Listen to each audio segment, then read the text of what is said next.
Autism affects 1 in 36 children in the United States. After diagnosis, the journey ahead can be an isolating one for both parent and child. There is no one way to navigate the path of autism. So, where can parents turn for a guide on how to navigate what's ahead? Tracy Slepcevic is an Air Force veteran, certified integrative health coach, speaker, and author of best-selling book Warrior Mum, A Mother's Journey Healing Her Son with Autism. She is also the founder of the upcoming Autism Health Summit happening in San Antonio, Texas on February 2nd and 3rd. Tracy, thank you so much for joining me. Well, thank you for having me.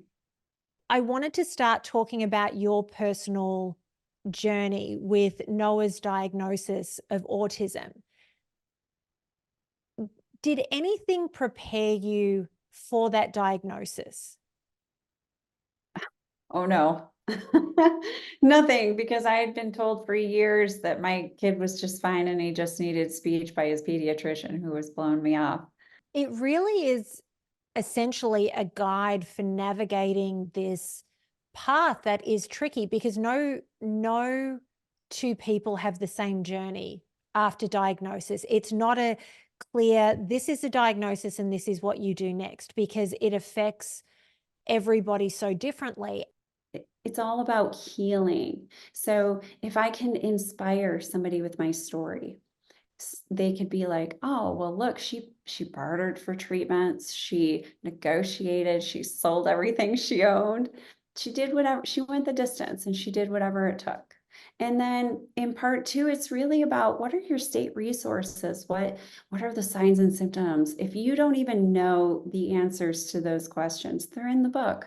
One of the things that you talked about was the pandemic and working so hard with a child who's neurodivergent and getting them to interact well with their peers, and then the whole world shuts down.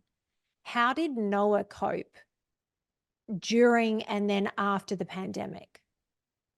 So Noah regressed a bit. What is the one piece of advice you would give to any parents that are just starting their journey? They've just been given the diagnosis and they're looking at the path ahead in the same way that you were. So I have 3 words.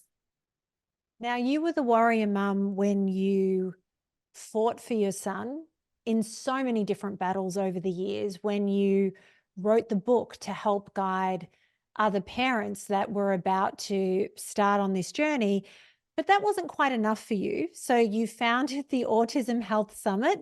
And what can people expect from the 2-day event? I mean, it looks amazing. One, community.